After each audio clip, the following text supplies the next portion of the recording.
இறக்கிப்பட்ட இந்த வேதத்தை நபிகள் பெருமானார் ஸல்லல்லாஹு அலைஹி வஸல்லம் அவர்களுடைய நபியாக பிரகடனப்படுத்தப்பட்ட 23 ஆண்டு காலங்களில் சன்னஞ்சன்னமாக தேவைக்கு ஏற்ப அவ்வப்போது இறக்கி வைத்து கொண்டிருந்தான். அப்போ குர்ஆன் இறக்கி வைக்கப்பட்டதனுடைய ரகம் 2. ஒன்று மொத்தமாக இறக்கியது, இன்னொன்று சன்னம் சன்னமாக இறக்கி வைக்கப்பட்டது. இன்றைய இரவிலே தான் லௌஹல் மஹ்ஃபூல் என்ற அந்த பாதுகாக்கப்பட்ட பலகையிலிருந்து வானத்தை நோக்கி முதல் வானத்தின் பக்கம் இறக்கி வைக்கப்பட்ட மகத்தான இரவு. இதை இந்த இரவிலே இறக்கி வைத்தோம் என்று சொன்னால் திருமறையை இறக்கப்படும் அளவிற்கு இந்த இரவிற்கு ஒரு மகிமை இருக்கிறது. அந்த மகிமையின் காரணத்தினால்தான் வேதத்தை இறக்குவதற்கு இந்த இரவை அல்லாஹ் தேர்ந்தெடுத்தான். வேற இடத்துல மற்ற ஷாபான்ல இறக்கியிருக்கலாம், ரஜப்ல இறக்கியிருக்கலாம், ரபியுல் அவ்வல்ல இறக்கியிருக்கலாம், ரமலான்ல இறக்கப்பட்டது, நோன்புல இறக்கப்பட்டது, பிந்தின 10ல் இறக்கப்பட்டது, அது 27ஆம் கிழமை இறக்கப்பட்டது. லைலத்துல் கத்ரில் இறக்கப்பட்டதாக அல்லாஹ் இந்த வசனத்திலே குறிப்பிட்டு வருது. இந்த இரவுடைய பெருமையை சொல்லுகிறான். வமா அதுராக மா லைலத்துல் கத்ர், லைலத்துல் கத்ருடைய அருமை உங்களுக்கு தெரியுமா? இதனுடைய சிறப்பு உங்களுக்கு புரியுமா? நபியிடத்திலும் நம்மிடத்திலும் அல்லாஹ் கேட்டுவிட்டு அடுத்து சொல்லுகிறான், லைலத்துல் கத்ரி ஹைரும் மின் அல்ஃபி ஷஹர். இன்றைய இரவு லைலத்துல் கத்ருடைய இரவு 1000 மாதங்களை விட மகிமை மிக்கது, சிறப்பானது, அல்லாஹ்விடத்தில் கண்ணியம் பெற்றது என்ற இந்த கருத்தை அப்துல்லா இப்னு அப்பாஸ் ரலியல்லாஹு அன்ஹு போன்றவர்கள் நமக்கு தெளிவாக எடுத்து காட்டுகிறார். இந்த இரவிற்கு 1000 மாதங்களை விட சிறப்பு எப்படி வருகிறது என்று சொன்னால், இன்றைய ஒரு இரவில் ஒரு மனிதன் முழுமையாக வணக்க வழிபாடுகள் ஈடுபட்டு, மரியாதைக்குரிய ஆலிம் பெருமான் இதற்கு முன்னால் உங்களுக்கு பேசியதை போன்று அடியார்களுக்கு மத்தியில் இருக்கக்கூடிய கடமைகளை நிறைவேற்றி, யாருக்கும் தொல்லைகள் கொடுத்திருந்தால் அதை நிவர்த்தி செய்து, அல்லாஹுடைய ஹக்குகளையும் அடியாருடைய ஹக்குகளையும் நிவர்த்தி செய்த நிலையிலே இன்றைய இரவை ஒரு மனிதன் முறையாக பயன்படுத்திவிட்டால் அவன் வயதிலே 83 வருடமும் 4 மாதமும் செய்த நன்மையை ஒட்டுமொத்தமாக பெறுகிறான். ஒட்டுமொத்தமாக அல்லாஹ் சத்தியத்தை தான் சொல்லுவான். வமன் அஸ்தகு மினல்லாஹி கீலா, அல்லாஹ்வை விட உண்மை சொல்லக்கூடியவன் யாரும் இல்லை. 1000 மாதங்களை விட சிறந்தது. 1000 மாதங்கள் என்பது 83 வருடம் 4 மாதத்திற்கு சொல்லுவது. அதற்கு ஈக்குவல் என்றும் அல்லாஹ் சொல்லவில்லை. இந்த இரவு 1000 மாதங்களுக்கு ஈக்குவலானதுன்னு சொல்லலை, சமமானதுன்னு சொல்லலை, அதை விட சிறந்ததுங்கிறான். அப்போ குறைந்தபட்சம் 83 வருடம் 4 மாதங்கள்ங்கிறத விளங்குறோம்.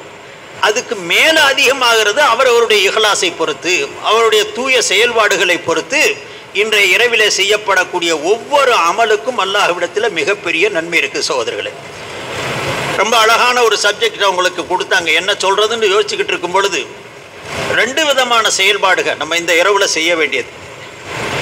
இதுக்கு இடையில் ஒரு விஷயத்தையும் நான் சொல்கிறேன். இந்த 1000 மாதங்களை விட சிறந்த இரவாக இதை ஆக்கியதற்கு காரணத்தையும் நபிகள் பெருமானார் ஸல்லல்லாஹு அலைஹி வஸல்லம் சொல்கிறாங்க.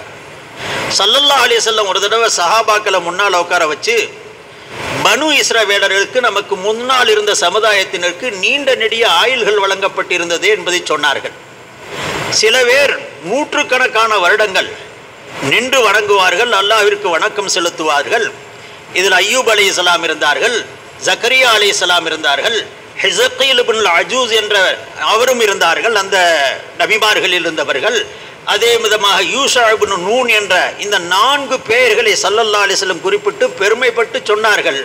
இவர்களெல்லாம் 100கணக்கான ஆண்டுகள் நின்று வணங்கினார்கள், அல்லாஹ்வை வணக்கம் புரிந்தார்கள், பாவத்தை விட்டு தவிழ்ந்திருந்தார்கள் என்று சொன்ன பொழுது சஹாபாக்களுக்கு ஒரு ஆதங்கம் ஏற்பட்டது.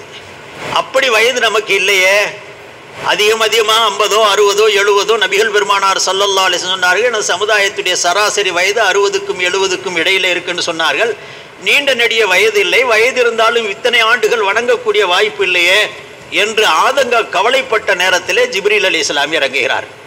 ஜிப்ரீல் அலைஹிஸ்ஸலாம் இறங்கி உங்களுடைய வருத்தத்தையும் உங்களுடைய சமுதாயத்துடைய வருத்தத்தையும் அல்லாஹ் உணர்கிறான், தெரிகிறான். அவன் அதற்கு ஈக்குவலாக அதைவிட சிறப்பாக இந்த இரவை உங்களுக்கு இறக்கி கொடுக்கிறான். வருஷம் பூரா எப்படியோ இருந்து பருதுகளை நிறைவேற்றிக்கிட்டு இருந்துட்டு உபரியான வணக்கங்கள் செய்யாமல் விடுபட்டு போயிருந்தாலும் கூட இந்த லைலத்துல் கத்ர் என்ற இந்த இரவிலே ஒரு மனிதன் நின்று வணங்குவானேயானால் அவனுக்கு முன்னால் சென்ற சமுதாயத்தினுக்கு பல நூறு ஆண்டுகள் பாருங்க. ஒரு லைலத்துல் கத்ரில் சொன்னால் 83 வருஷம் கிடைக்கும். ஒரு 10 லைலத்துல் கத்ர் இப்படி பெற்றுட்டோம்னா 800 வருஷம் ஆகும். ஒரு 15,000 தான் 1000 வருஷத்துடைய நன்மை கிடைக்கும். இந்த அளவிற்கு ஈக்குவலை அல்லாஹ் தஆலா பெருக்கி கொடுக்கிறான். அதை உங்களுக்கு சிறப்பிப்பதற்காக வேண்டி வழங்கி இருக்கிறான் என்ற கருத்திலே தான் இந்த ஆயத்தை லைலத்துல் கத்ரி ஹைரும் மின் அல்ஃபி ஷஹர், இந்த கத்ருடைய இரவு 1000 மாதங்களை விட மிக மிக சிறப்பானது என்ற ஒரு கருத்தையும் ஸல்லல்லாஹு அலைஹி வஸல்லம் தருகிறார்கள். இன்னொரு அபூர்வமான கருத்து எனக்கே அது புதுமையாக தெரிஞ்சு, அதையும் சொன்னாலும் கொஞ்சம் நல்லா இருக்குங்கிறதுக்காக அப்படி சொல்லுகிறேன். இந்த 1000 மாதங்களை விட சிறந்தது என்று சொன்னதற்கு ஹதீஸில் திருமதி ஷரீஃபில் ஹதீஸ் வருகிறது. ஸல்லல்லாஹு அலைஹி வஸல்லம் அவர்களை பற்றி ஹஸ்ரத் ஹசன் ரலியல்லாஹு அன்ஹு அவர்கள், அலி ரலியல்லாஹு அன்ஹுடைய மகனார் ஹசன் ஹுசைன் சொல்கிறோம் அல்லவா, ஹசன் ரலியல்லாஹு அன்ஹு அவருடைய வரலாற்றில் வருது. ஹஸ்ரத் அலிக்கும் முஆவியாக்கும் ரலியல்லாஹு அன்ஹுமா சண்டை நடந்து அதற்கு பிறகு ஹஸ்ரத் அலி ரலியல்லாஹு அன்ஹு ஷஹீதாக்கப்பட்ட பிறகு முஆவியா ரலியல்லாஹு அன்ஹுடைய அவர்களுடன் மோதக்கூடிய நிலை ஹஸ்ரத் ஹசன் ரலியல்லாஹு அன்ஹுக்கு ஏற்பட்டது. நபிகள் பெருமானார் ஸல்லல்லாஹு அலைஹி வஸல்லம் சொன்னார்கள், எனக்கு பின்னால் 30 ஆண்டு காலங்கள் எனது பிரதிநித்துவ ஆட்சி நடக்கும் என்று சொன்னார்கள்.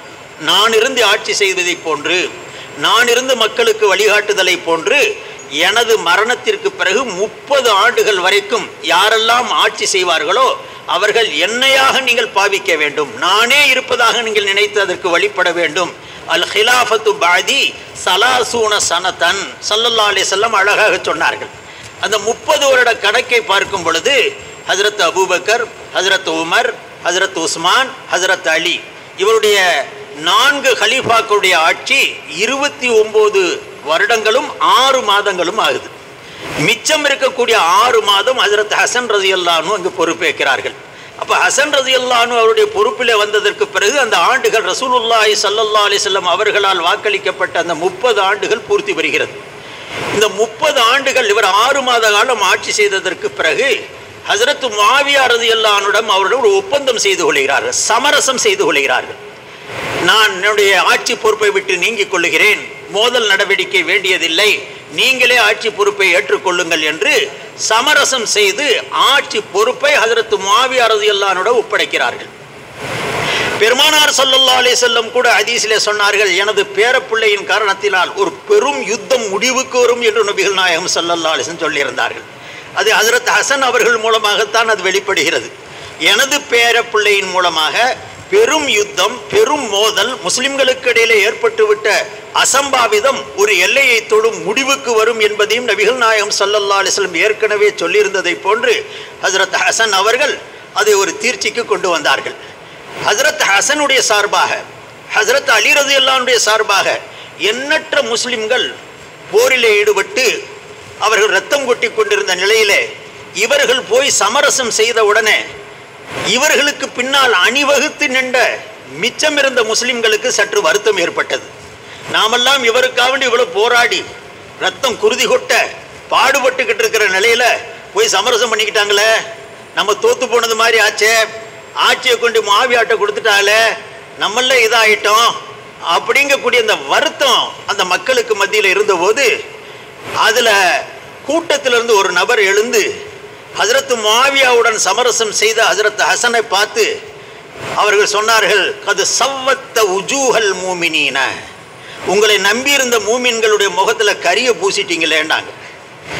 உங்களுக்கு பின்னால் இருந்து நாங்கள்லாம் பாடுபட்டு எல்லாருமே உயிர்களை மாச்சிக்கிட்டு இருந்த எங்களுக்கு சவ்வதுத்த கரிய பூசிட்டீங்க, கருப்பாக்கி போட்டீங்களே முகத்தேண்டாங்க. அப்போ ஹஜ்ரத் இதைத்தான் சொல்கிறாங்க, நீங்கள் போய் ஒப்பந்தம் ஏன் செஞ்சீங்க, சமரசம் ஏன் செஞ்சீங்க, நீங்கள் உங்களுக்காக வேண்டிய இருக்கிற பொறுப்புள்ளவா, நீங்கள் அதுக்கு தகுதியானவங்க அப்படிங்கக்கூடிய நிலையை எடுத்து அவங்க சொன்னபோது அந்த சூழ்நிலையிலே ஹஜ்ரத் ஹசன் அவர்கள் ஒரு தகவலை தருகிறார்கள். ரலியல்லாஹு அன்ஹு சொன்னார்கள், நீங்கள் என்னை ஏளனம் செய்யாதீர்கள், நான் ஒப்பந்தமும் சமரசம் செய்வதற்குண்டான காரணத்தை சொல்லுகிறேன் கேளுங்கள் என்று ஒரு சம்பவத்தை வெளிப்படுத்துகிறார்கள். நபிகள் நாயகம் ஸல்லல்லாஹு அலைஹி வஸல்லம் அவர்கள் அவருடைய ஜீவிய நாட்களிலே அவர்களுக்கு காட்டி கொடுக்கப்பட்டது, நபி ஸல்லல்லாஹு அலைஹி வஸல்லம் வீற்றிருந்த இந்த மெம்பரிலே பனு உமையாக்கள் வந்து ஆட்சி செய்வார்கள். பனு உமையா என்று சொன்னால் அதற்கு முஆவியை சார்ந்த அந்த கூட்டத்தினருக்கு சொல்லுவது. பனு அப்பாசியாண்டா நபிகள் நாயகம் ஸல்லல்லாஹு அலைஹி வஸல்லம் ஹஜ்ரத் அலி அவர்களை சார்ந்த கூட்டத்துக்கு சொல்றது. இந்த உமையா கூட்டத்தினர் என்று நம்ம சொல்றோம் அல்லவா, நாகூர் நிபாவோட பாடல்ல படுவார் உமையா கூட்டத்தினர் என்று படுவார் வருங்க. அந்த உமையா கூட்டத்தினர்கள் ஆட்சி பொறுப்பில் ஏறி நபியுடைய இந்த மெம்பரிலே ஏறி குத்பா கொடுப்பதை காட்டி கொடுக்கப்பட்டது. பெருமானார் ஸல்லல்லாஹு அலைஹி வஸல்லத்திற்கு பின்னால் நடக்கக்கூடிய நிகழ்ச்சிகளை எல்லாம் முன்னாலே காட்டி கொடுக்கப்பட்டது. அவங்க தெரிந்துதான் வைத்திருந்தார்கள். அவர்களுக்கு இதுவும் தெரியும், ஹஜ்ரத் ஹுசைன் அவர்கள் ஷஹீதாக்கப்படுவார்கள் என்று. அவருடைய கழுத்து அறுக்கப்படும் என்ற செய்தியும் நபிகள் ஸல்லல்லாஹு அலைஹி வஸல்லம் தெரியும். அவ்வப்போது வருத்தப்படுவார்கள். ஆனால் நபி தக்தீரை கொண்டு பொருந்தி கொள்ள வேண்டும், அல்லாஹ்வுடைய திட்டமிடலை நம்ப வேண்டும் என்ற எண்ணத்திலே அந்த பொறுப்பு உணர்வோடு பொறுமை உணர்வோடு ஸல்லல்லாஹு அலைஹி வஸல்லம் சகித்து கொண்டிருந்தார்கள். அப்போ நபி அவர்களுக்கு காட்டி கொடுக்கப்பட்டது, இந்த உமையாக்கள் வந்து உங்களுடைய மக்களை உங்களுடைய ஆட்சியுடைய விஷயத்திலே அவர்கள் ஏற்றுக்கொண்டு ஆட்சி பீடத்தில் அமர்வார்கள். வயக்துபூன அலா ஹாதல் மெம்பரி, உங்களுடைய மெம்பரிலே ஏறிண்டு அவர்கள் ஆட்சி வருவார்கள். இன்ன கொடுமைகளும் நடக்கும், அவர்கள் இவ்விதமான சில தகாத வேலைகளையும் செய்வார்கள் என்ற செய்திகள் எல்லாம் நபிகள் ஸல்லல்லாஹு அலைஹி வஸல்லம் அவர்களுக்கு காட்டி கொடுக்கப்பட்டது. அந்த காட்டி கொடுக்கப்பட்ட நேரத்திலே பெருமானார் ஸல்லல்லாஹு அலைஹி வஸல்லம் மனதால் வருத்தப்பட்டார்கள். இப்படி நான் ஏறி இருக்கக்கூடிய இந்த மெம்பரிலே இப்படிப்பட்ட மக்கள் எல்லாம் ஏறி கொடுமைகளும் செய்வார்கள், அநீதங்களும் புரிவார்கள் என்ற நிலை வருகிறதே, இப்படி அவர்களுக்கும் அல்லவா அல்லாஹ் இந்த ஒரு அதிகாரத்தை கொடுத்து விட்டான், இந்த சிறப்பை கொடுத்து விட்டான், ஆட்சி பொறுப்பிலே வரக்கூடிய அந்த அதிகாரத்தை அல்லவா அல்லாஹ் வழங்கி விட்டான் என்று வருத்தப்பட்ட நேரத்திலே ஹதீஸிலே வருகிறது, ஹஜ்ரத் ஹசன் அறிவிக்கிறார்கள், நபிகள் பெருமானார் ஸல்லல்லாஹு அலைஹி வஸல்லம் அவர்களுக்கு அந்த நேரத்தில் இந்த ஆயத்தை அல்லாஹ் சொல்லி காட்டினான். இந்த ஆயத்தை வமா அத்ராக மா லைலத்துல் கத்ரி கைரும் மின் அல்ஃபி ஷஹர். அபூர்வமான ஒரு சம்பவம் இது. பொதுவாக மேலும் அதிகமான ஆயுளை பெற்றவர்களை பார்த்து இறக்கி வைக்கப்பட்டது என்பது எல்லாருக்கும் தெரிந்த விஷயம். இது ஒரு அபூர்வமான சம்பவம். உமையாக்கள் வந்து ஆட்சி செய்வார்கள் என்பதை எடுத்து காட்டிய பொழுது, நபியே இன்றைய ஒரு இரவு லைலத்துல் கத்ருடைய ஒரு இரவு 83 வருடங்கள் 4 மாதங்களை காட்டிலும் சிறந்தது. அதாவது உமையாக்களுடைய ஒட்டுமொத்த ஆட்சி 83 வருடம் 4 மாதம் தான் நடந்தது. உமையாக்களுடைய ஆட்சி ஹிஜ்ரி 40 துவங்கியது. ஹஜ்ரத் அலி ஹஜ்ரத் ஹசனுடைய மஃபாத்திற்கு அல்லது அவருடைய ஒப்பந்தத்திற்கு பிறகு முஆவியா ரலியல்லாஹு அன்ஹுடைய கையிலிருந்து ஆரம்பமானது. இறுதியாக அபூ முஸ்லிம் அல் ஹவுலானியிலே முடிகிறது. இவருடைய ஒட்டுமொத்த ஆட்சி காலத்தை கணக்கில் எடுத்து பார்த்தால் ஒரு 92 வருடமும் 92 வருடங்கள் வருகிறது. இதில் இடையிலே அப்துல்லா இப்னு ஜுபைர் ரலியல்லாஹு அன்ஹு என்ற பனு அப்பாசியாவை சேர்ந்த அவர்களுடைய ஆட்சி 8 வருடம் 8 மாதம் நடந்தது. அந்த 92 இருந்து 8 வருடம் 8 மாதத்தை கழித்தால் 83 வருடமும் 4 மாதங்களும் வருகிறது. இவ்வளவுதான் இவருடைய ஆட்சி இருக்கும் என்பதை அல்லாஹ் சுட்டிக்காட்டி, அந்த 1000 மாதங்களை விட 83 ஆண்டு காலங்கள் 4 வருடங்கள் அவர்கள் ஆளுவார்களே, ஆட்சி பொறுப்பேற்பார்களே, ஆட்சி பீடத்திலே அமர்வார்களே, அதை விட உங்களுடைய இந்த ஒரு இரவு உங்களுக்கு சிறந்த இரவை நான் வழங்கியிருக்கிறேன், இதை வைத்து நீங்கள் ஆறுதல் பெறுங்கள், பெருமைப்படுங்கள் என்ற ரீதியிலேயும் இந்த ஆயத்தை எடுத்து காட்டப்பட்டது நபிகள் நாயகம் ஸல்லல்லாஹு அலைஹி வஸல்லம் அவர்களுக்கு. ஹஜ்ரத் முஆவியாவில் தொடங்கி அபூ முஸ்லிமில் ஹவுலானிங்க கூடிய இறுதி உமையாவர் ஆட்சி முடியும் பொழுது கணக்கிட்டு லா யஸீது வலா யன்குஸ், ஒரு நாள் கூடவில்லை, ஒரு நாள் குறையவில்லை. இப்படி இந்த 83 வருடம் 4 மாதங்களை கணக்கிட்டு காட்டி பனு உமையாக்களுடைய ஆட்சி காலம் இவ்வளவுதான் இருக்கும், இதற்கு பிறகு அவர்கள் ஆட்சி செய்ய மாட்டார்கள், அந்த 83 வருடம் 4 மாதங்களை காட்டிலும் உங்களுக்கு வழங்கப்பட்டிருக்கக்கூடிய இந்த லைலத்துல் கத்ர் மிகப்பெரிய சிறந்தது என்பதை நபிகள் பெருமானார் ஸல்லல்லாஹு அலைஹி வஸல்லம் அவர்களுக்கு எடுத்து காட்டினான் என்பதை பெருமானார் ஸல்லல்லாஹு அலைஹி வஸல்லம் சொன்னார்கள் என்று ஹஜ்ரத் ஹசன் இப்னு அலி ரலியல்லாஹு தஆலா அன்ஹு அறிவிக்கிறார்கள். ஆக இந்த 1000 மாதம் என்று சொன்னதற்கு 2 வித கருத்துக்கள். ஒன்று, முன்னால் சென்ற சமுதாயத்துடைய நீண்ட ஆயுள்களுக்கு ஈக்குவல் செய்ய வேண்டும் என்பதும், அதே விதமாக மற்றவர்களுடைய ஆட்சிகள் போய்விட்டாலும் அதை விட இந்த ஒரு இரவு உங்களுக்கு சிறந்ததாக நான் வழங்கியிருக்கிறேன் என்று அல்லாஹ் தன்னுடைய நியமத்தை எடுத்து காட்டியதற்கும் இந்த ஆயத்தை அல்லாஹ் எடுத்து காட்டினான் என்ற நிகழ்ச்சியை நாம் இதிலிருந்து பார்க்கிறோம். அருமை சகோதரர்களே, இன்னொரு விஷயம் நேற்றும் கூட கேள்வியில கேட்டார்கள், லைலத்துல் கத்ர் என்பது 27ஆம் கிழமைங்கிறதுக்கு அது ஆதாரம் இருக்குதான்ட்டு. நான் பார்த்த வரைக்கும், இன்றைக்கும் பார்த்தேன், ஏராளமான ஹதீஸ்கள் இருக்கிறது. நபிகள் பெருமானார் ஸல்லல்லாஹு அலைஹி வஸல்லம் அவர்கள் ஆரம்ப காலகட்டத்தில் லைலத்துல் கத்ர் எப்போ ரமலான்ல இருக்கும்னு சொன்னாங்க. அவங்களுக்கு அப்பொழுது அவ்வளவுதான் காட்டி கொடுக்கப்பட்டது. அல்லாஹ்வுடைய புறத்திலிருந்து எப்படி காட்டி கொடுக்கப்பட்டதோ அப்படி சொல்லுவார்கள். ரமலான் மாதத்தில் இருக்குதுன்னாங்க. 30 நாள்ல ஒரு நாள். அதுக்கு பிறகு அந்த வட்டத்தை சுருக்கி கடைசி 10 இருக்கிறது என்று நபிகள் ஸல்லல்லாஹு அலைஹி வஸல்லம் அவர்களுக்கு காட்டி கொடுக்கப்பட்டது. முதல் 2 பகுதிகளிலே 20 நாட்களிலே இல்லை, இறுதி 10 நாட்களிலே தான் லைலத்துல் கத்ர் என்ற அந்த மகத்தான இரவு இருக்கிறது என்பதை அவர்களுக்கு காட்டி கொடுக்கப்பட்டது. அதற்கு பிறகு அந்த வட்டத்தை சுருக்கி அந்த 10 நாட்களிலும் கூட ஒத்தைப்படையான நாட்கள் இருக்கும் அல்லவா, அதிலே தான் லைலத்துல் கத்ர் இருக்கிறது என்பதை அடுத்து அறிவிக்கப்பட்டது. முழு ரமலான் என்று வைக்கப்பட்டது. அடுத்து கடைசி 10 நாள் என்று சொல்லப்பட்டது. கடைசி 10 நாள்ல அடுத்த கட்டமாக அல்லாஹ்வுடைய புறத்திலிருந்து அவர்களுக்கு அறிவிக்கப்பட்டது ஒத்தைப்படை 21, 23, 25, 27, 29. இந்த 5 இரவுகளில் ஏதாவது ஒரு இரவு தான் லைலத்துல் கத்ர் என்ற செய்தியே அவர்களுக்கு வழங்கப்பட்டது. அதற்கு பிறகு அதனுடைய வட்டம் இன்னும் சுருங்கியது. அது சுருங்கித்தான் நபிகள் பெருமானார் ஸல்லல்லாஹு அலைஹி வஸல்லம் 27ஆம் கிழமை தான் லைலத்துல் கத்ர் என்பதை குறிப்பிட்டார்கள் என்ற செய்தியை பல சஹாபாக்கள் தருகிறார்கள். இது ஏனோதானே என்ற அறிவிப்புகள் இல்லை. இன்றைக்கு நாம் பொதுவாக 27ஆம் கிழமைக்கு ஆதாரம் இல்லைன்னு சொல்லி அன்றைக்கு செய்யக்கூடிய அமல்களை கெடுக்கக்கூடிய கூட்டத்தினர் நிறைந்திருக்கக்கூடிய காலகட்டம் இது. நல்லா விளங்கிக்கங்க, தெளிவா தெரிந்து கொள்ளுங்கள். இந்த 27ஆம் கிழமை லைலத்துல் கத்ர் என்பதை நான் அல்ல, ஹஜ்ரத் உமர் சொல்றாங்க ரலியல்லாஹு அன்ஹு, ஹஜ்ரத் ஹுதைஃபத் இப்னுல் யமான் ரலியல்லாஹு அன்ஹு சொல்றாங்க, ஹஜ்ரத் அப்துல்லாஹ் இப்னு உமர் ரலியல்லாஹு அன்ஹு சொல்றாங்க, ஹஜ்ரத் பிலால் ஹபஷி ரலியல்லாஹு அன்ஹு சொல்றாங்க.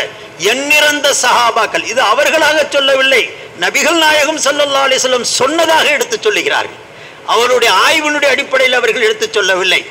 ஹஜ்ரத் உபய் இப்னு கஅப் என்ற ஒரு மூத்த சஹாபி, பிரபலமான காரி, சஹாபாக்கள் மிகப்பெரிய ஹாஃபிஸாக இருந்தவர்கள். அவர்களுடைய ஓதுதலை அல்லாஹ்வே விரும்பினான். அல்லாஹு அக்பர். அவர் ஓதக்கூடிய போங்கை அல்லாஹ்வே விரும்பி ரசிச்சு கேட்பான். ஹதீஸிலே வருகிறது, நபிகள் பெருமானார் ஸல்லல்லாஹு அலைஹி வஸல்லம் அவர்களை பார்த்து அல்லாஹ் குறிப்பிட்டான், நபியே, உங்களுக்கு இறக்கி வைக்கப்பட்ட இந்த வேதத்தை நீங்கள் தான் மக்களுக்கு சொல்லுகிறீர்கள், ஆனால் உங்களுக்கு நான் கட்டளையிடுகிறேன், உபய் இப்னு கஅபை ஓதச் சொல்லி நீங்கள் காது தாழ்த்தி கேளுங்கள். உபய் இப்னு கஅப் ஓத வேண்டும், நீங்கள் இருந்து கேட்க வேண்டும். அல்லாஹ்வுடைய புறத்திலிருந்து கட்டளை வந்தது. ஸல்லல்லாஹு அலைஹி வஸல்லம் உபய் அவர்களை கூப்பிட்டார்கள். அல்லாஹ்வுடைய கட்டளை வந்திருக்கிறது, நீ ஓத, நான் கேட்க வேண்டும் என்ற அளவிற்கு அல்லாஹ் உன்னுடைய கிராத்தை அல்லாஹ் விரும்புகிறான், உன்னுடைய இக்லாஸை அல்லாஹ் விரும்புகிறான், தூய்மையான எண்ணத்தை அல்லாஹ் விரும்புகிறான், நீங்கள் ஓத வேண்டும் என்று கேட்ட பொழுது அவர்கள் அழுது கேட்டார்கள், அவ சம்மானி யா ரசூலல்லாஹ், அல்லாஹ் என்னுடைய பேரை சொல்லி சொன்னானா ரசூலுல்லாஹ்வே என்று கேட்டாங்க. என் பேரையும் சொன்னானா? ஆமா, உன் பேரை சொல்லித்தான் சொன்னான். அந்த அளவிற்கு மகிமை பெற்றவர்கள் உபய் இப்னு கஅப் ரலியல்லாஹு தஆலா அன்ஹு அவர்கள். நபிகள் ஸல்லல்லாஹு அலைஹி வஸல்லம் ஒவ்வொரு சஹாபாக்களுடைய பெருமையை சொல்லும் பொழுது இந்த உபய் இப்னு கஅபுடைய பெருமையை சொன்னார்கள். அக்ராஹும், என்னுடைய அனைத்து உம்மத்திலும் மிகப்பெரிய காரி உபய் இப்னு கஅப் தான் என்று ரலியல்லாஹு அன்ஹுவை ஸல்லல்லாஹு அலைஹி வஸல்லம் பெருமைப்படுத்தி சொன்னார்கள். ஒரு முறை நபிகள் நாயகம் ஸல்லல்லாஹு அலைஹி வஸல்லம் சொன்னார்கள், ஒரு மனிதனுக்கு, ஒரு மூமினுக்கு ஈமானோடு இருக்கும் பொழுது ஒரு நாள் காய்ச்சல் வருமேயானால் அந்த காய்ச்சலை அவன் பொறுமையோடு அல்லாஹ்வுடைய இந்த தக்தீரை சந்தோஷத்தோடு ஏற்றுக்கொண்டு சகித்துக் கொள்வானே ஆனால், பொறுமையோடு இருந்து விடுவானே ஆனால், ஒரு வருட பாவம் அவனுக்கு மன்னிக்கப்படும் என்று நபிகள் நாயகம் ஸல்லல்லாஹு அலைஹி வஸல்லம் சொன்னாங்க.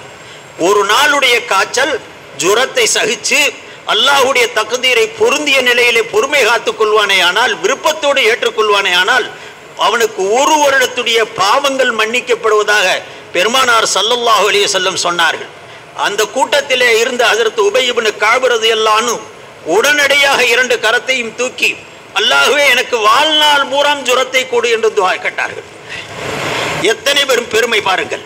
நபியுடைய கூட்டின் மீது எந்த அளவிற்கு ஈமான் என்பதை பாருங்கள்.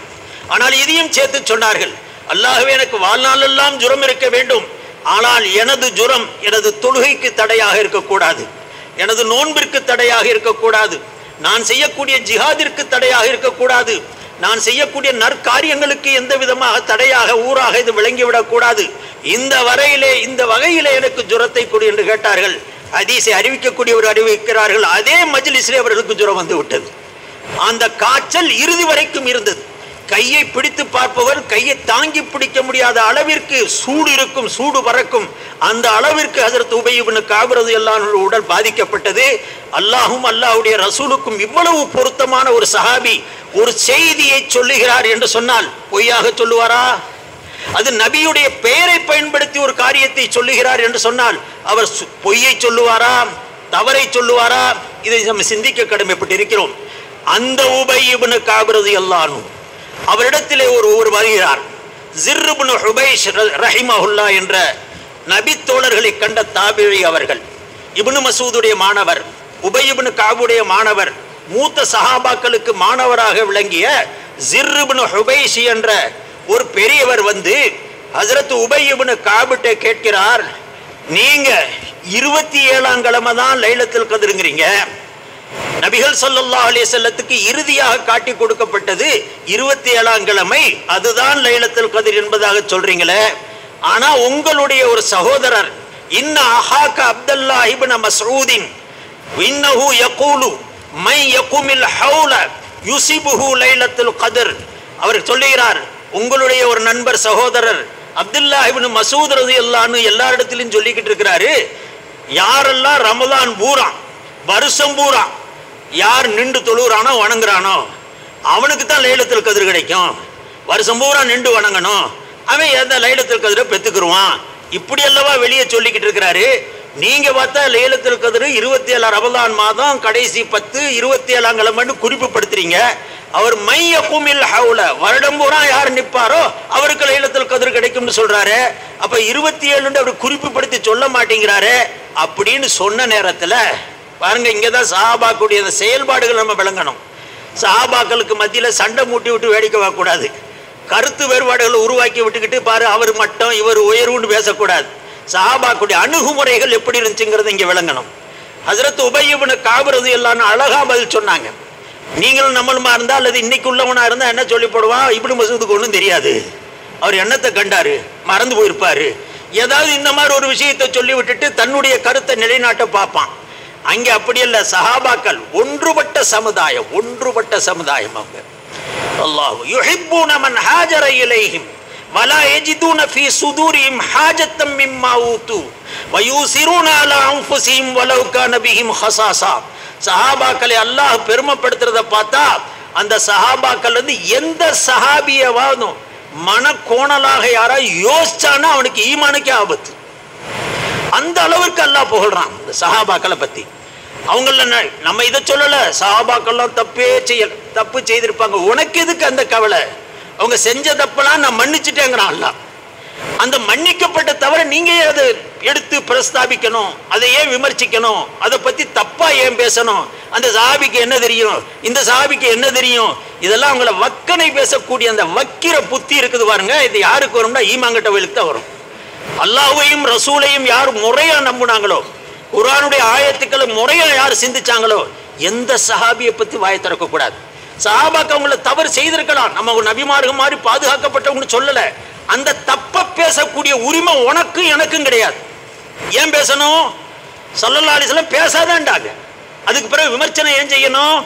அந்த சஹாபாக்கள்ல சண்டை போட்டுக்கிட்டாங்க, ஒண்ணுக்கு ஒன்று வெட்டிக்கிட்டாங்க, குத்திக்கிட்டாங்கிற அளவுக்கெல்லாம் ஜனங்க பேச ஆரம்பிச்சுட்டாங்க. சாதாரண முறையில் விமர்சிக்கக்கூடிய சூழ்நிலையை இன்னைக்கு பார்க்கணும். தேவைப்பட்டா இன்ஷா அல்லாஹ் நாளை ஜும்மாவுக்கு பிறகு இது சம்பந்தப்பட்ட சில விளக்கங்களை நான் சொல்லுவேன். இன்னைக்கு லைலத்துல் கத்ருங்கிற அந்த சப்ஜெக்ட்ல பேச வேண்டியிருக்கிறதுனால என்னுடைய வட்டத்தை நான் சுருக்கிறேன். அப்ப இங்க இடத்துல வந்து இப்னு மசூத் இப்படி சொல்றாரு, நீங்க லைலத்துல் கத்ர் ரமலான் மாதம் கடைசி 10 27ஆம் கிழமைன்னு குறிப்பிடுறீங்களே, அவர் வருஷம் பூரா நின்றாதான் கிடைக்கும்னு சொல்றாரு. அப்படின்னு சொன்னதுக்கு ஹஜ்ரத் உபய் இப்னு கஅப் சொல்றாரு, என்னுடைய சகோதரர் இப்னு மசூதுக்கும் தெரியும் ரமலான் மாதம் கடைசி 10 27ஆம் கிழமையில தான் இந்த லைலத்துல் கத்ர் இருக்குதுங்கிறது. உனக்கு இல்லை எனக்கு இல்லை, இப்னு மசூதுக்கும் தெரியும். ஆனா வருஷம் பூரா ஏன் நிக்க சொல்றாருன்னா, நீ ஒரு நாள் தொழுது போட்டு மிச்ச நாள்லாம் லீவ் கொடுத்துட்டு போயிடக்கூடாதுன்ட்டு தான். 27ஆம் கிழமை பிடிச்சிட்டு மற்ற நாள்லாம் நீ போட்டு படுத்து தூங்கிடக்கூடாது. வயசெல்லாம் நீ பாடுபடு, நன்மையை சேரு, இந்த நல்ல எண்ணத்தில் உங்களை ஈடுபாடு காட்ட வைக்க வேண்டும்ங்கிற எண்ணத்துல தான் அவர் அந்த கருத்தை சொல்றாரே தவிர, அவருக்கும் தெரியும் இந்த 27ஆம் கிழமை 27வது இரவு, 26 நோன்பு முடிஞ்சு 27வது தராவி தொழுத அந்த இரவு இருக்குதே, இதுதான் லைலத்துல் கத்ர் என்பது எனக்கு மட்டுமல்ல இப்னு மசூதுக்கும் தெரியும். சஹாபாக்களுடைய கருத்து அப்படி தான் இருந்துச்சு. இப்னு அப்பாஸ் ரலியல்லாஹு அன்ஹு இடத்துல உட்கார்ந்துருந்தாங்க. ஒருத்தர் வந்து கேட்டார், குர்ஆன்ல வருது யாரையாவது கொலை செஞ்சுட்டா அவனுக்கு நன்மை இது, அவனுக்கு மன்னிப்பே கிடையாதுன்னு வருது. வமன் யக்துல் மூமினன் முத்தஅம்மிதன் ஃபஜஸாஉஹு ஜஹன்னமு ஹாலிதன் ஃபீஹா வகதிபல்லாஹு அலைஹி வலஅனஹு. அல்லாஹ் மிக சபிச்சு சொல்றானே, கொலை செய்கிறவனுக்கு மன்னிப்பே கிடையாதா, நிரந்தர நரகமா, இது உண்மையான்னு கேட்கிறார். அப்போ இப்னு அப்பாஸ் ரலியல்லாஹு அன்ஹு சொன்னாங்க, நிச்சயமாப்பா, யாரையாவது ஒருத்தன் கொலை செஞ்சுட்டானா அவனுக்கு சொர்க்கமே கிடையாது, நிரந்தரமாக நரகத்தில் தான் கிடைக்கணும், அவனுக்கு மன்னிப்பே கிடையாது அப்படின்னு சொல்லி அனுப்பிச்சிட்டாங்க. சொல்லி அனுப்பிச்சதுக்கு பிறகு அவர் போயிட்டார். கேட்ட கேள்வி கேட்ட மனுஷன். இவருடைய மாணவர்கள் ஒருவர் பக்கத்தில் உட்காந்து கேட்டார், அல்லாஹ் மன்னிக்காத குற்றம் சிறுக்கு தானே, மற்ற எல்லாத்தையும் மன்னிப்பேன்னு அல்லாஹ் சொல்கிறான்ல, இன்னல்லாஹ லா யக்ஃபிரு அன் யுஷ்ரக பிஹி வ யக்ஃபிரு மா தூன ஸாலிக லிமன் யஷா. சிறுக்க மன்னிக்க மாட்டேன், சிறுக்க அல்லாத எல்லா பாவத்தையும் நான் மன்னிப்பேன், மன்னிக்க முடியும், நான் நினைச்சா மன்னிப்பேன்னு அல்லாஹ் சொல்றான்ல, நீங்க இந்த கொலைக்கு மன்னிப்பே கிடையாதுன்னு சொல்லி போட்டீங்களே, இது அந்த ஆயத்தோட மோதுதே, நீங்க எப்படி இப்படி விளக்கம் சொன்னீங்கன்னு கேட்டார். அப்போ இப்னு அப்பாஸ் சொன்னாங்க, உனக்கு தெரிஞ்ச விளக்கம் எனக்கு தெரியாம போச்சா? நல்லா தெரியும், நல்லா தெரிஞ்சுதான் நான் சொன்னேன். என்ன காரணம் சொன்னேன்? இப்படி அந்த வந்த மனுஷன் ஒரு ஆள் வெட்ட போறான், ஒருத்தர் கொலை செய்யறதுக்காண்டி போறான், அதுக்கடையில் அந்த ஆயத்தை அவனுக்கு கொஞ்சம் உதைக்குது. என்னடா இப்படி வருது, ஆயத்தில் போய் கொலை செஞ்சு போட்டோம்னு சொன்னா அப்படி மன்னிப்பு கிடையாதுன்னு ஒட்டு வருது அப்படின்ட்டு வருது. அதனால பயந்துக்கிட்டே வந்து என்கிட்ட வந்து கேட்குறான், ஆமா ஆமா உனக்கு மன்னிப்பு இருக்குன்னு சொன்னா என்ன செய்வான்? என்னங்க செஞ்சிருப்பான்? தீர்த்து கட்டியிருப்பான். ஆயினால் நான் சொல்லிட்டு மன்னிப்பே இல்லடான்னு வீட்டுக்கு போயிட்டான். நாம மன்னிப்பு இருக்குன்னு செஞ்சிருந்தா ஒரு ஆளை போட்டு தள்ளியிருப்பான். இது சமயோஜித புத்தி, இது சூழ்நிலை அறிந்து அது வழிகாட்டுதல். இதைத்தான் இப்னு மசூத் ரலியல்லாஹு அன்ஹு சொன்னாங்க, வருஷம் பூரா நின்றாத்த உனக்கு லைலத்துல் கத்ர் கிடைக்கும்ட்டு. அப்படிங்கக்கூடிய விளக்கத்தை ஹஜ்ரத் உபய் இப்னு கஅப் ரலியல்லாஹு அன்ஹு சொல்லிட்டு சொல்றாங்க. ஏகப்பட்ட சஹாபாக்கள் சொல்லியிருக்கிறாங்க சகோதரர்களே. அவங்க சொன்னாங்க, நபிகள் நாயகம் ஸல்லல்லாஹு அலைஹி வஸல்லம் சொன்னார்கள், வஹலஃப, சத்தியமிட்டு சொல்றாங்க உபய் இப்னு கஅப், நான் சத்தியமிட்டு கூறுகிறேன், வலா யஸ்தஸ்னி, ஹதீஸ்ல வருது, முஸ்லிம் ஷரீஃப்ல ஹதீஸ், திருமதியில ஹதீஸ், அபூதாவுதுல ஹதீஸ், நசையில ஹதீஸ், அத்தனை ஹதீஸுடைய கிரந்தங்கள்ல இந்த ஹதீஸ் இடம்பெற்றிருக்குது. இந்த 27ஆம் கிழமை தான் லைலத்துல் கத்ர் என்பதை ஊர்ஜிதப்படுத்தி இன்ஷா அல்லாஹ் இருக்கும்னு கூட சொல்லல, நிச்சயமா இருக்குன்னாங்க. வலா யஸ்தஸ்னி, இன்ஷா அல்லாஹ் என்ற வார்த்தையை கூட அவர்கள் போடவில்லை. அந்த அளவிற்கு அவர்கள் சத்தியமிட்டு உறுதியிட்டு இன்றைய இரவிலே தான் அந்த லைலத்துல் கத்ர் இருக்கிறது என்பதை ஹஜ்ரத் உபய் இப்னு கஅப் ரலியல்லாஹு அன்ஹு அறிவித்த செய்தி இருக்கிறது.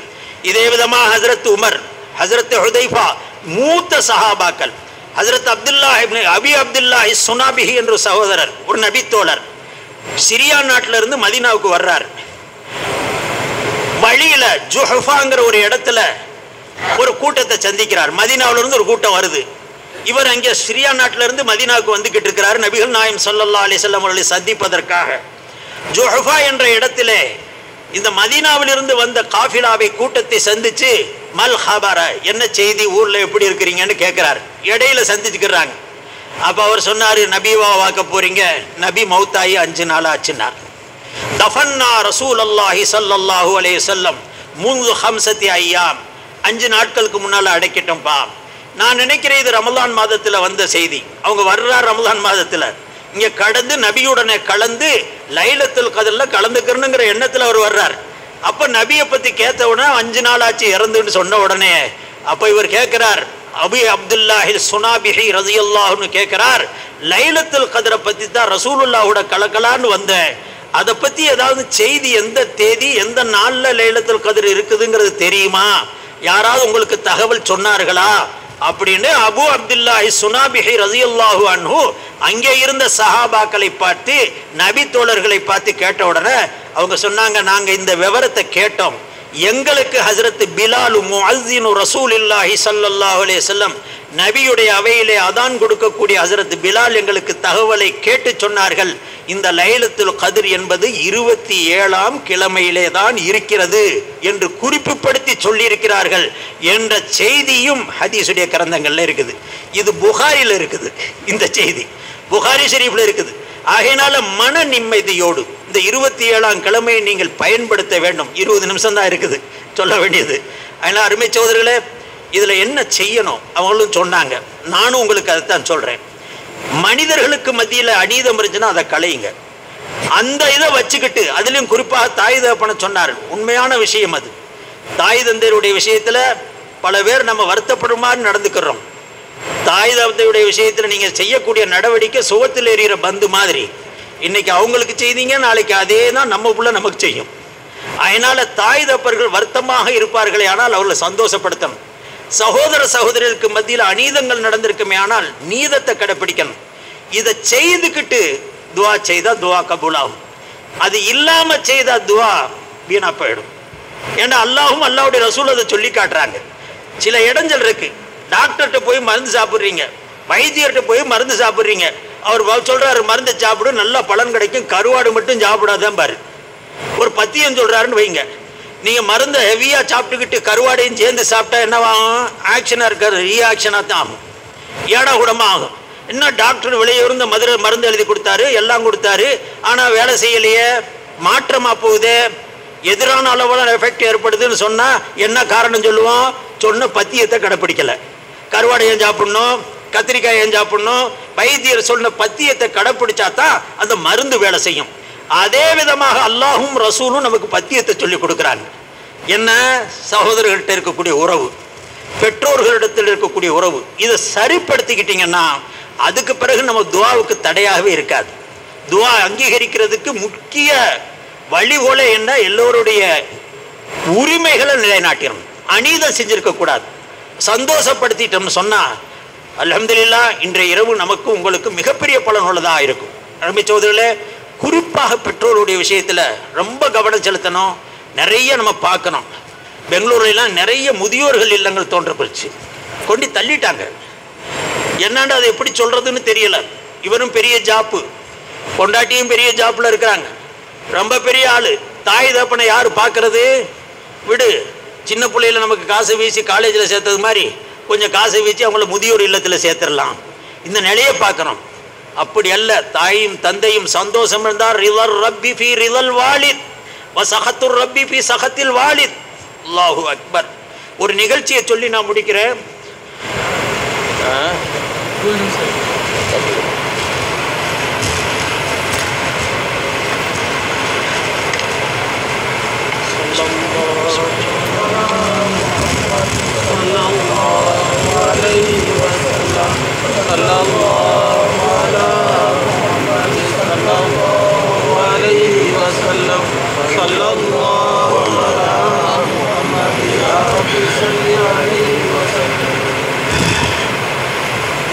ஒரு தடவை நபிகள் நாயகம் ஸல்லல்லாஹு அலைஹி வஸல்லம் அமர்ந்திருந்தாங்க. அபூ யாலாங்க கூடிய ஒரு சஹாபி தொழுதுகிட்டு இருந்தார். ஸல்லல்லாஹு அலைஹி வஸல்லம் சொன்னாங்க, அபூ யாலான்னு கூப்பிட்டாங்க, அழைச்சாங்க. பள்ளிவாசல் நடந்திருக்கோம், ஒரு தனியாக தொழுதுகிட்டு இருந்திருப்பாங்க, ரசூலுல்லாஹ் அழைச்சாங்க. அவர் தொழுகையில் சீக்கிரமாக தொழுதுட்டு கொஞ்சம் நேரங்களில் தொழுகையை முடிக்க வேண்டியிருந்துச்சே, ருக்கு செஞ்சு சுஜூத் செஞ்சு சலாம் கொடுத்துட்டு துவா ஓதிட்டு வந்தாங்க. ஸல்லல்லாஹு அலைஹி வஸல்லம் யா ரசூலுல்லாஹ் நான் வந்திருக்கிறேன்னாங்க. நபி ஸல்லல்லாஹு அலைஹி வஸல்லம் கேட்டாங்க, நான் கூப்பிட்டு எவ்வளோ நேரம் ஆச்சு, நீங்கள் லேட்டாக ஏன் வந்தீங்கன்னு கேட்டாங்க. அவர் சொன்னார், நான் தொழுதுகிட்டு இருந்தேன் நாயகமேன்னு. நீ அல்லாஹுடைய தர்பாரில் நின்று சரி, நான் கூப்பிடுற நேரத்தில் விட்டுட்டு வந்திருக்கணும்னாங்க ஸல்லல்லாஹு அலைஹி வஸல்லம். அலம் தஅலம் இஸ்தஜீபு லில்லாஹி வலிர் ரசூலி இதா தஆக்கும் லிமா யுஹீக்கும். அபூ யாலாவை பார்த்து கேட்டாங்க, குர்ஆனில் படிக்கலையா? அல்லாஹ் கூப்பிட்டாலும் நீ வரணும், ரசூல் கூப்பிட்டாலும் வரணும்னு வந்திருக்குதே, என்னையும் சேர்த்து தானே சொல்லியிருக்குது. அதனால அந்த தரம் உணரணும். அல்லாஹ் தான் முக்கியம், அல்லாஹ் பெரியவன், எல்லா சகலமும். ஆனால் ரசூல் கூப்பிடுறாங்கடா, இது அவசரமாக இருந்திருக்கும். அல்லாஹ்வுக்கு எந்த அவசரம் வர போகிறது இல்லை. தொழுகையை முடிச்சுட்டு வந்தால் திரும்ப தொழுதுட்டு போயிடலாம். இங்கே நபிக்கு தேவை ஏதோ இருந்திருக்குது. இந்த எண்ணங்களை அந்த இடத்துக்கு தகுந்த மாதிரி நடக்கக்கூடிய அந்த பாங்கு வரணும். எப்படி ரசூலுக்கு அந்த உரிமை இருக்குதோ, நபிகள் பெருமானார் ஸல்லல்லாஹு அலைஹி சொன்னாங்க, தாய் தந்தையருக்கும் அந்த உரிமை இருக்குது. தொழுகிற நிலையில தாய் கூப்பிட்டா முறிச்சிட்டு வரணும்டாங்க நபிகள் நாயகம் ஸல்லல்லாஹு அலைஹி வஸல்லம். நபி கூப்பிட்டா எப்படி வரணுமோ, அபூ யாலா மன்னிப்பு கேட்டார், நாயகமே இனிமேல் நான் உஷாராயிக்கிறேன்டார், இனிமேல் நான் சரியாவது. இதே சம்பவம் ஹஜ்ரத் உபய் இப்னு கஅப் சொன்னேன், அவங்களுக்கும் வந்தது. கூப்பிட்டாங்க, தொழுகை முடிச்சுட்டு வந்தாங்க. ரசூலுல்லாஹ் சொன்னாங்க, நான் அழைச்சேன்ல, அல்லாஹ் அழைக்கிறது மாதிரி தான். என்னுடைய தேவை இருந்திருக்கும், அல்லாஹ் எந்த தேவையும் இல்லாதவன், அவனிடத்துல நிற்கிறீங்க, முடிச்சுட்டு வந்ததுனால அவனுக்கு எந்த மாறுபாடு ஏற்பட போறதில்லை. அதே நம்முடைய பிக்கு சட்டங்கள்ல எழுதுவாங்க. தொழுதுகிட்டு இருக்கிறீங்க, ஒரு 1000 ரூபாய் செருப்பை பக்கத்தில் வச்சு தொழுகிறீங்கன்னு வைங்க. நீங்கள் சஜிதாவில் இருக்கும்போது ஒருத்தன் செருப்பை தூக்கிட்டு ஓடுறான், சஜிதாவில் பார்த்துட்டீங்க, அடாடா சஜிதா போயிருந்து பார்க்கக்கூடாது, தொழுகையை விட்டுட்டு விரட்டி போய் பிடிக்கணும். புடி, ஏன்னா இந்த தொழுகை நீ திரும்ப தொழுதுக்குருவ. 1000 ரூபாய் செருப்பு எப்படி வரும், விட்டுட்டு போயிடும். இடம் பொருள் பார்த்து அறியணும், அதுக்கு பேர் தான் ஃபிக்ஹ் சட்டம்ங்கிறது. யாருக்கு எந்த ரேங்கு கொடுக்கணுங்க கூடியது. அங்கே அல்லாஹ்வோட செருப்பு முந்திருச்சுங்கிற கருத்து அல்ல. அல்லாஹ் தேவையுள்ளவன் அல்ல, அவனுடைய தொழுகை திரும்ப ஈடு கட்டிக்கலாம், நிறைவேற்றிக்கலாம். மனிதன் தேவையுடையவன். அவன் எந்த நிலையில வருது, 1000 ரூபாய் எங்க சம்பாதிப்பான், திரும்ப அந்த செருப்பு போனா காலே போனது மாதிரி உணர்வு வரும். இப்படியெல்லாம் படுவாய் போயிட்டானே, அந்த எரிச்சப்படுறதுனால அந்த திருடனுக்கு அது பாதிக்கும், இவனுடைய பத்துவானால. இதையெல்லாம் காப்பாற்றணும்னா போய் பிடிச்சிடால, பிடிச்சி செருப்பை பிடிக்கிட்டு வந்து அப்புறம் நீ 2 ரக்காத்து விட்டு போன தொழுகையை தொழுதுக்கன். பெருமானார் ஸல்லல்லாஹு அலைஹி வஸல்லம் இந்த வழிமுறையை காட்டி கொடுக்குறாங்க உம்மத்துக்கு. இதையெல்லாம் சஹாபாக்கள் உணர்ந்து நமக்கு சொல்லி கொடுக்குறாங்க. ஸல்லல்லாஹு அலைஹி வஸல்லம் சொல்றாங்க, ஒரு சம்பவம் வருது பனி இஸ்ரவேலர்கள்ல. ஜுரைஜ்னு ஒரு பெரிய வணக்கசாலி இருந்தார். ஜுரைஜ் அவர் ஒரு தடவை பெரிய வணக்கசாலி, ஒரு ஆசிரமம் மாதிரி அமைச்சு தனியா, ஆலிமல்ல, இபாதத்து அல்லாஹ்வுடைய வணக்க வழிபாடுகளில் ஈடுபாடு கொண்டவர், எப்போ பார்த்தாலும் வணக்கத்திலே இருக்கிறவர். அந்த பகுதி மக்கள்லாம் ஒரு பெரிய ஷேக்கு, ஒரு பெரியார்னு சொல்லி அவங்கள்ட்ட ரொம்ப ஈடுபாடு காட்டி கொண்டிருந்தாங்க. அவர் ஒரு தடவை தன்னுடைய ஆசிரமத்தில் தொழுதுகிட்டு இருக்கிறார். வணக்க ஸ்தலத்தில் ஹான்காஹில் தக்பீர் கட்டி தொழுகிறார். அவங்க உம்மா வந்தாங்க. உம்மா வந்து கதவு சாத்தி இருக்குது. வெளியே இருந்து அழைக்கிறாங்க, யா ஜுரைஜ், ஜுரைஜேன்னு அழைச்சாங்க.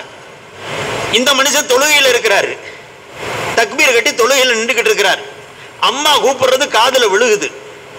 இப்ப வருது, ஹதீஸ்ல வருது, ஸல்லல்லாஹு அலைஹி வஸல்லம் சொல்றாங்க, தொழுகையில நின்ற நிலையிலே அவர் சொல்றார், உம்மி வசலாத்தி, உம்மி வசலாத்தி. நான் எதுக்கு இப்ப செவி சாய்க்கிறது, எங்க அம்மாவுக்கு செவி சாய்க்கிறதா, என் தொழுகையை கவனிக்கிறதா?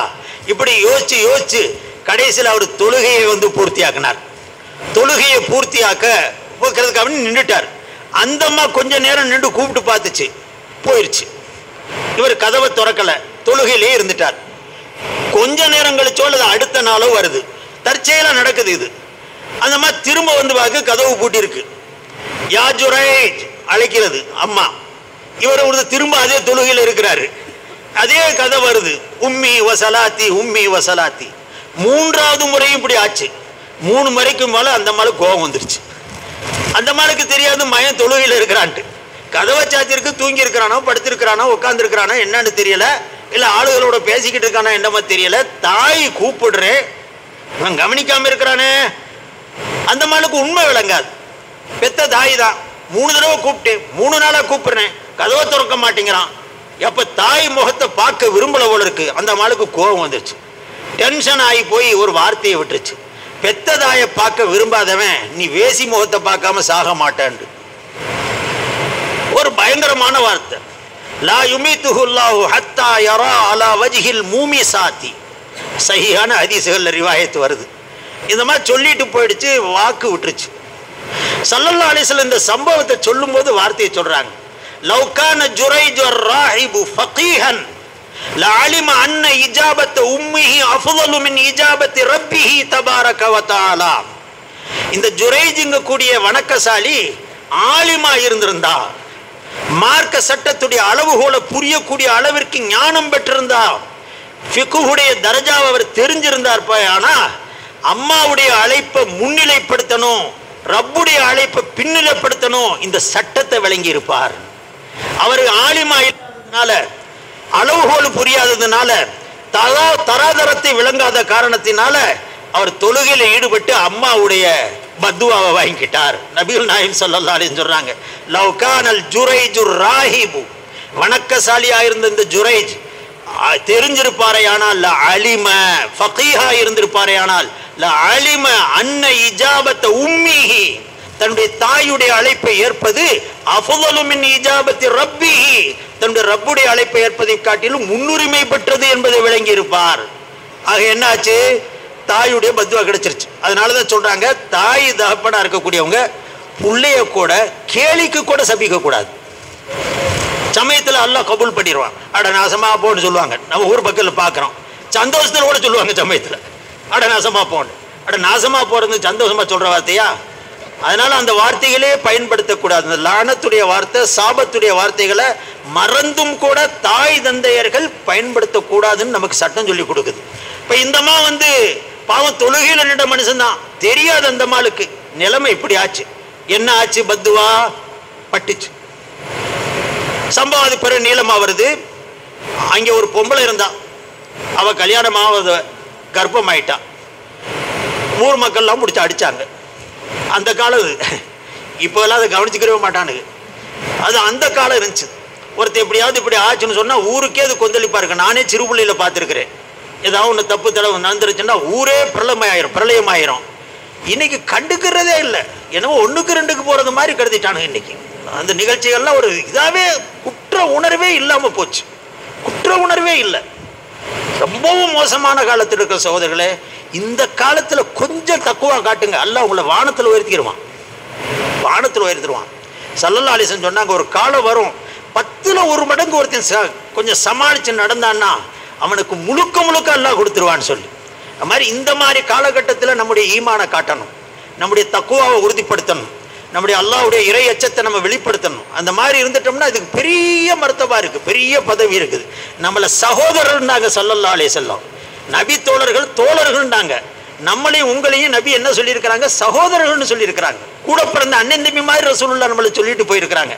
ஏண்டா ஒரு வகையில் நமக்கு அந்த சிறப்பு இருக்குது. சஹாபாக்கள் ஈமான் கொண்டாங்கன்னு சொன்னா ஜிப்ரீலை பார்த்தாங்களா இல்லையா?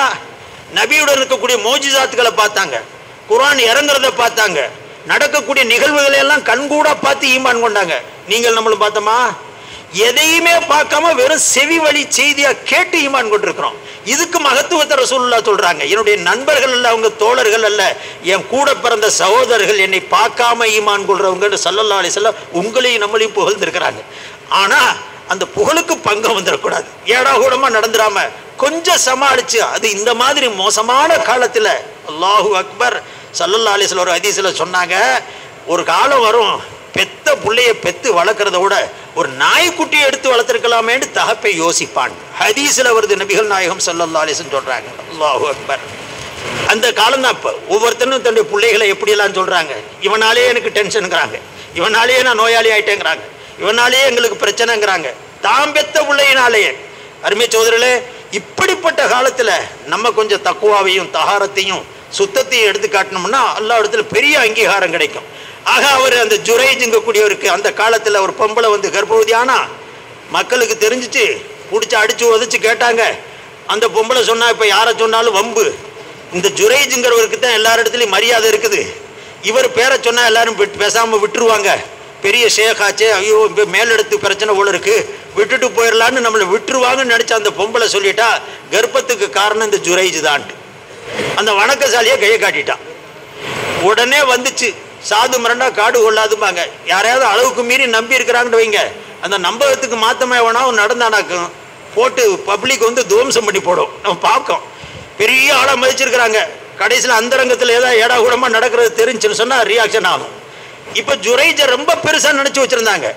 பொம்பளை சொன்ன உடனே, ஆஹா இவன் பெரிய வேஷதாரியாக இருப்பான் போல இருக்க, வணக்கசாலி மாதிரி வேஷம் போட்டுக்கிட்டு உள்ளுக்குள்ளே இப்படி வேலையெல்லாம் நடந்திருக்குது அப்படின்னு சொல்லி அவர் தங்கியிருந்த குடிசையை உடைச்சி ஆளை துவம்சம் பண்ணி அவரை போட்டு அடித்து நொறுக்கி அந்த வணக்கசாலியை, பாவம் ஒரு பாவமும் செய்யாத மனுஷனை இழுத்துக்கிட்டு அரசர்கிட்ட கொண்டு போகிறாங்க. அரசர்கிட்ட கொண்டு போகும்போது கூட இந்த மாதிரி விபச்சாரி, ஏன்னா அவங்க விபச்சாரின்னு ஒட்டு நினச்சிட்டாங்க அந்த பொம்பளை சொன்ன காரணத்தினால. விபச்சாரியை நல்ல வீதியில் கூட்டு போகக்கூடாது, விபச்சாரிகளை ஒதுக்கி வச்ச ஒரு தெரு இருக்கும். விபச்சாரிகளை எல்லாம் குரான்ல கூட தகரீபின் முன்னால இருந்துச்சு. அவங்கள அதாவது என்ன சொல்றது, ஊர் பிரகடனம், இது பகிஷ்காரம் செய்யறது, நாடு கடத்துறது மாதிரி ஊரை விட்டு கடத்தி ஒரு ஒதுக்குப்புறத்தில் வைப்பாங்களாம், அந்த நிலை இருந்துச்சு. அப்படி அந்த ஒதுக்குப்புறத்திலிருந்த விபச்சார விடுதியின் பக்கமாக ஜுரைஜை பிடிச்சி இழுத்துட்டு போறாங்க. இழுத்துட்டு போனா கேன்னு சத்தத்தோடு போகும்போது அந்த வீட்டுக்குள்ள இருக்கக்கூடிய அந்த பழைய விபச்சாரிகள்லாம் வெளியே எட்டி பார்க்குறாங்க. இவரை இழுத்துட்டு போறாங்க. இவர் அந்த பொம்பளைகளை பார்க்குறாரு. அந்த பொம்பளையை இவரை பார்க்க இவர் ஒரு சிரிப்பு சிரிச்சார். ஜுரைஜ் சிரிச்ச உடனே இந்த ஆளுகளுக்கு இன்னும் கொஞ்சம் பக்காவா போச்சு. என்னடா இது ஏகப்பட்டது தொடர்பு இருக்கும் போலன்ட்டு எல்லாத்தையும் பார்த்து சிரிக்கிறாரு. அறிமுகமானது மாதிரி சிரிச்சு போட்டு போறார். போய் மன்னருடைய தர்பாருக்கு போயாச்சு. அங்கே நீதிக்காக நிற்கிறாங்க. மன்னர் கேட்கிறார், என்ன உங்க மீது இவ்வளவு பெரிய நம்பிக்கை வச்சிருந்தமே, நம்பிக்கை துரோகம் செஞ்சு இந்த மாதிரி காரியத்தை செஞ்சிட்டீங்களே, இது என்ன உண்மையை சொல்லுங்க. அல்லாஹ் எப்பவுமே கொஞ்சம் சஸ்பென்ஸ் பிரியந்தான். எதையுமே முன்னால் போட்டு உடைச்சு காட்ட மாட்டான். ஹஜ்ரத் மூசாவை ஓட விட்டுட்டு கடலில் மாட்ட விட்ட பிறகுதான் அங்கே நின்ற நிலையில தான் கடலை அடி வழி பிறக்குன்னு சொன்னான். முதவே சொல்லி கொடுக்கல, நீ போகும்போது கடல் வரும், நீ ஒரு தடியால் அடித்தா கடல் பிறக்கும்னு நிம்மதியாக போயிருப்பாங்க. அல்லாஹ் எப்போவுமே அப்படி அந்த சஸ்பென்ஸாகவே தான் நம்மளை நடத்துவான். இப்போ நம்ம வாழ்க்கையிலே அதே சஸ்பென்ஸ் தான். திடீர்னு ஒரு லாபம் நம்ம சொல்ல முடியாது, சொல்லி காட்ட மாட்டான் அது. அப்போ அல்லாஹ்வும் வந்து அந்த இடத்துல ஜுரைஜ் நின்று கேட்குறாரு, அந்த பெற்றெடுத்த குழந்தை இருக்குது, அதுக்குள்ளே அந்த பொம்பளை பிள்ளையை பெற்று எடுத்துட்டான். அந்த பெற்றெடுத்த கொடுக்கப்பட்ட அந்த குழந்தையை கொண்டு வாங்கினார். அந்த குழந்தையை கொண்டாந்து அரசு தர்பாரில் வைக்கப்பட்டது. அல்லாஹ் இங்கே தான் உதவியை கேட்க, ஹக்கன் அலைனா நஸ்ருல் மோமினின். இக்கட்டான நேரத்தில் தான் அல்லாஹ்வுடைய உதவி வரும். வாழ்க்கையெல்லாம் கஷ்டப்பட்டிருப்போம், உதவி வர்ற நேரம் நமக்கு அறியாமையே வரும். சகோதரர்கள், குர்ஆன்ல சொல்றான், மூமின்களுக்கு இப்படித்தான் நம்ம உதவுவோம், நான் இப்படித்தான் நுஞ்சில் மூமினின், மூமின்களை பாதுகாப்போம். முன்னால குழந்தையை வச்ச உடனே ஜுரைஜ் கேட்டார், மன் அபூக, நீ யார் மூலமாக பெற்றெடுக்கப்பட்டாய், உனக்கு தகப்பன் யார்? அந்த பச்சிலங்குழந்தை பால் குடிக்கக்கூடிய குழந்தைய மேல கையை வச்சு கேட்டார். அந்த குழந்தை வாய் திறந்து சொல்லிச்சு, புலானுராய், அந்த ஆடு மேய்க்கக்கூடிய அந்த இடையன் தான் எனக்கு தகப்பே, அவன் தான் இந்த பெண்ணை கற்பழிச்சான், அவன் மூலமா தான் நான் பெற்றெடுக்கப்பட்டேன். அந்த குழந்தை பால் குடிக்கக்கூடிய குழந்தை வாய் திறந்து சாட்சி சொல்லுச்சு. ஜனங்கள் மிகப்பெரிய குழப்பத்துக்கு ஆயிட்டாங்க. இவ்வளவு பெரிய மனுஷன் கராமத்தாக ஹதீஸ்ல வருது, 3 குழந்தைகள் இப்படி சிறுபிராயத்தில் பேசுச்சுட்டு. சிறுபிராயத்தில் பால் குடிக்கக்கூடிய பருவத்தில் அல்லாஹ் பேச வச்ச குழந்தைகள் இதுவும் ஒரு குழந்தை.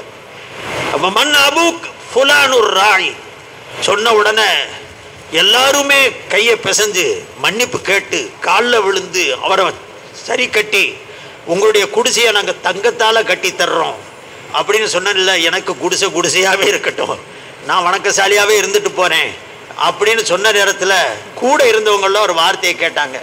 எல்லாம் சரி, ஒரு சின்ன சந்தேகம் உங்கள்கிட்ட கேட்கணும். என்னப்பா கேளுங்கண்ணா. அந்த வேசிகளை கடந்து வரும்போது பார்த்துட்டு ஒரு சிரிப்பு சிரிச்சிங்களே, அதை பார்த்து எங்களுக்கு தப்புன்னு இன்னும் கொஞ்சம் கூடிருச்சு, அதுக்கு என்ன காரணம்னு கேட்டாங்க. அல்லாஹு அக்பர். அவர் சொன்னார், எங்கள் அம்மாவை நினச்சேன்னாரு. அந்த கூப்பிட்ட நேரத்தில் என் தாய் ஒரு வார்த்தையை சொன்ன பத்துவா இங்கே பட்டு போச்சே, இந்த அவளுடைய முகத்தை பார்ப்பேன்னு ஓட்டு எங்களுடைய தாய் ஒரு பத்துவாவா சொல்லிட்டு போச்சு, அது இவ்வளவு காலத்துக்கு பிறகு என்னை தொட்டுச்சேங்கக்கூடிய நினப்பு வந்து, அம்மா வந்து தெரியாமே எனக்கு பத்துவா செஞ்ச எனக்கு இப்படி ஒரு கட்டத்தை ஏற்படுத்தி